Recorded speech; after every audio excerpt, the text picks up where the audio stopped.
Pourquoi tout le monde fait une fixette sur l'or ? C'est la fièvre de l'or. Les cours du métal précieux ont bondi de plus de 20% depuis le début d'année. Aujourd'hui, nous allons parler investissement et plus précisément investissement dans l'or. Stéphane, faut-il investir dans l'or ? Où va le prix de l'or, Monsieur Lassonde? Si je me trompe pas, on est à 1760, dans un contexte où on attend aussi une prochaine hausse des taux d'intérêt. Alors je suis d'accord sur beaucoup d'aspects par rapport à l'or, mais est-ce qu'on n'arrive pas un peu trop tard ? Est-ce que c'est pas une tendance haussière qui va s'écrouler ? Comment on investit déjà sur l'or et pourquoi c'est une valeur refuge ? C'est ce qu'on va voir dans cette vidéo.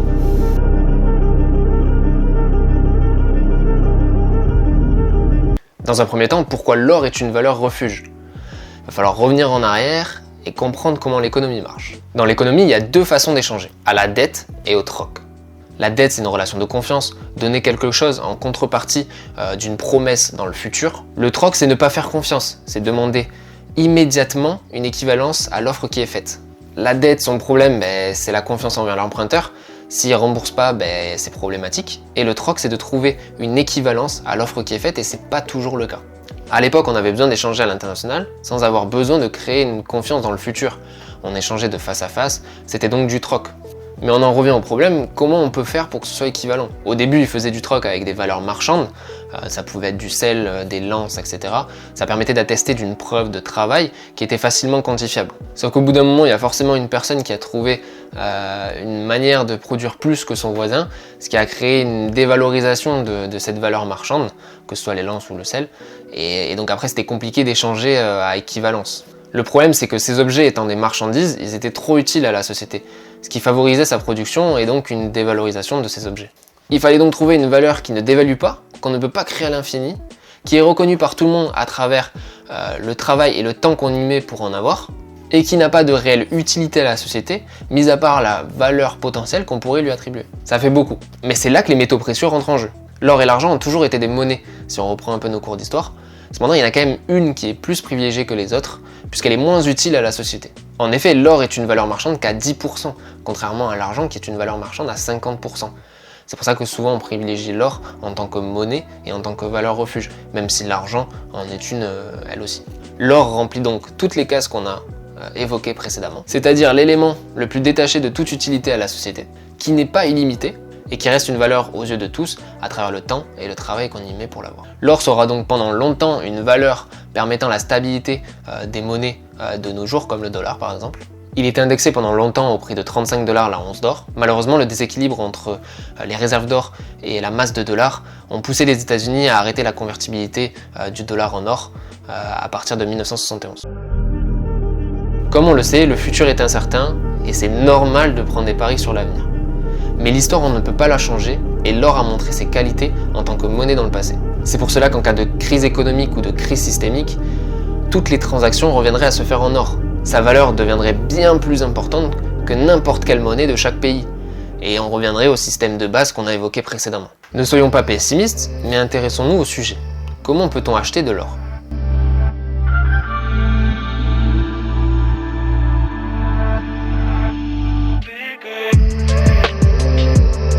Façon d'investir sur l'or. On va commencer par l'or physique, qui est l'un des plus connus. Moi personnellement, c'est pas celui que je favorise le plus, mais en fait le plus gros inconvénient de l'or physique, c'est que c'est pas sur un marché entre guillemets réglementé, c'est un marché libre. Donc en fait c'est l'acheteur qui fixe les conditions de la revente. Je m'explique.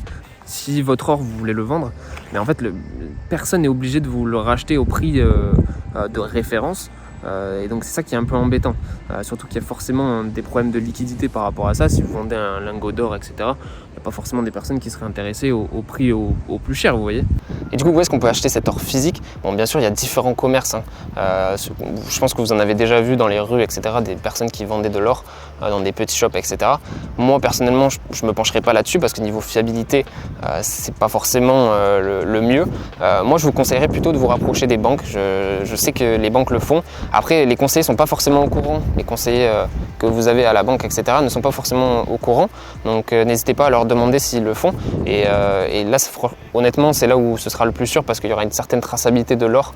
Vous aurez la facture, etc. Et ça facilitera la revente. Parce que oui, pour la revente, entre guillemets, il faut une facture. Il faut savoir d'où vient cet or pour savoir s'il est bien éligible, etc. En tout cas, ça facilite la revente, ça c'est une certitude. Au niveau des prix, tu peux avoir des lingots d'or pour 57 000 €. Tu peux avoir aussi des Napoléon 20 francs, si je dis pas de bêtises, à 347 €.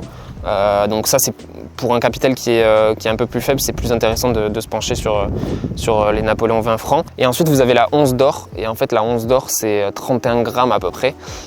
Et en fait, c'est la référence un peu sur les marchés financiers. Là, en ce moment, elle est à 1920, si on parle d'aujourd'hui, qui est le vendredi 13 janvier. Après, les plus gros inconvénients par rapport à l'or physique, c'est au niveau des taxes. En fait, déjà, rien qu'à la revente, vous avez 11% de taxes. Surtout sur le capital, c'est pas forcément que sur les plus-values. Donc ça déjà c'est abusé. Et après en fait vous avez aussi par rapport à l'or, sur les plus-values de la revente, vous avez en fait 36% si vous revendez avant 22 ans. Donc il faut quand même attendre 22 ans pour être exonéré d'impôts sur les plus-values que vous avez fait sur l'or, donc il y a du temps. Et en plus, comme je vous ai dit, vous avez les 11% de taxes sur la revente. Donc, franchement, honnêtement, c'est pour ça qu'en fait, il y a beaucoup de Français qui gardent l'or, etc., de génération en génération, parce que sinon, c'est pas forcément intéressant d'acheter maintenant et de revendre dans 20 ans, vous voyez. Donc voilà. Et là, je parle pas de la liquidité, qui est aussi un autre problème. Il y a moins ce problème sur les Napoléon 20 francs, parce qu'il y en a quand même 500 millions en circulation. Mais pour tout ce qui est lingots ou autre, franchement, c'est compliqué de faire un échange, ou en tout cas d'avoir de la liquidité pour revendre et acheter. Donc voilà. Ensuite, la deuxième manière pour acheter de l'or, c'est à travers les ETF. Donc, je ne sais pas si vous savez ce que c'est les ETF, mais c'est des regroupements entre guillemets d'entreprises qui permettent du coup de diversifier, d'avoir moins de risques, mais d'avoir des ETF dans des domaines précis. Vous pouvez aussi investir dans l'or à travers les ETF. Je sais qu'il y a iShares ou même Amundi qui proposent des ETF reliés ou en tout cas indexés sur l'or. Par contre, il faut faire attention parce que c'est pas forcément très bien écrit. C'est des sociétés qui travaillent dans le domaine de l'or. C'est pas réellement indexé sur le cours de l'or. C'est en fait des sociétés de mines ou de choses comme ça qui sont du coup dans cet ETF. Bon, après, on va pas se mentir, c'est quand même en fait les bénéfices qu'ils font, c'est forcément si l'or prend de la valeur, eux aussi. Donc entre guillemets, c'est quand même bien indexé, mais c'est quand même quelque chose à savoir si vous voulez entre guillemets acheter des ETF, en tout cas des parts de ces ETF. Et c'est plutôt intéressant. Il y a des ETF qui tournent autour de 7% annuellement en moyenne. Donc voilà, c'est à savoir. Et du coup, si vous investissez sur des ETF, je ne comprends pas trop le principe parce que c'est quand même des entités économiques. Et du coup, lorsqu'on investit sur l'or, c'est généralement pour se protéger des crises financières ou de crises systémiques. Donc si vous investissez sur l'or, forcément, vous n'êtes pas du tout à l'abri de ces crises. Enfin, si vous investissez sur l'or sur des ETF, vous n'êtes pas du tout protégé de ces crises. Donc bon, pas trop d'intérêt. Après, pourquoi pas ? Pourquoi pas ? Et du coup, la dernière manière d'investir sur l'or, c'est à travers les crypto-monnaies. Fallait s'y attendre. Et c'est le Pax Gold, très intéressant, qui est disponible sur Bybit d'ailleurs. Je vous mets le lien juste ici là, et il sera en description. Vous avez moins 10%, il me semble, sur le dépôt. De toute façon, je vous le mettrai en description, donc pas de problème là-dessus si vous voulez investir sur cette crypto-monnaie. Du coup, le principe en fait, c'est que la société Paxos, la société du token, en fait, a de l'or chez eux, et donc en fait, tu échanges une once d'or contre entre guillemets la valeur sur le marché en or, et donc du coup, ça te permet d'investir sur l'or de manière avec n'importe quel montant. Donc ça, c'est ce qui est intéressant. C'est quand même la 70e crypto-monnaie, il me semble, au niveau des capitalisations boursières, donc ce qui est pas mal. Et puis voilà, c'est sur la blockchain Ethereum. Je crois que j'ai tout dit, mais je trouve que c'est une très bonne alternative pour investir sur l'or quand on n'a pas forcément beaucoup de capital ou en tout cas au niveau liquidité, quand même, c'est beaucoup plus facile. Le cours du Pax est passé d'ailleurs de 1800 et quelques à 2050 en début 2022, donc ce qui est plutôt pas mal. C'était lors du conflit ukrainien. Donc c'est pour vous dire que voilà, il y a quand même des pourcentages à prendre sur l'or et différentes façons d'investir dessus. D'ailleurs, on va passer sur les graphiques pour voir un peu les différentes perspectives qu'on a en 2023 sur l'or.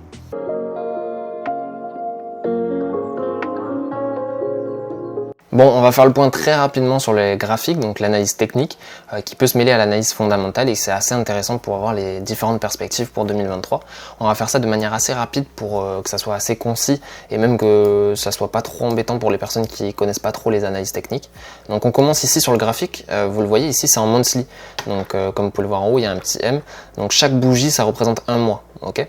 Donc là, comme vous pouvez le voir, comme on l'a évoqué tout à l'heure, jusqu'aux années 70, le dollar était indexé sur l'or au prix de 35 $, la once d'or. Et en 1970, il y a l'arrêt définitif de cette convertibilité de l'or en dollars. Comme vous pouvez le voir, à partir de cette date, il y a quand même une explosion du cours de l'or qui est significative. Là, je dézoome, on va voir ici les premiers hauts de 1980.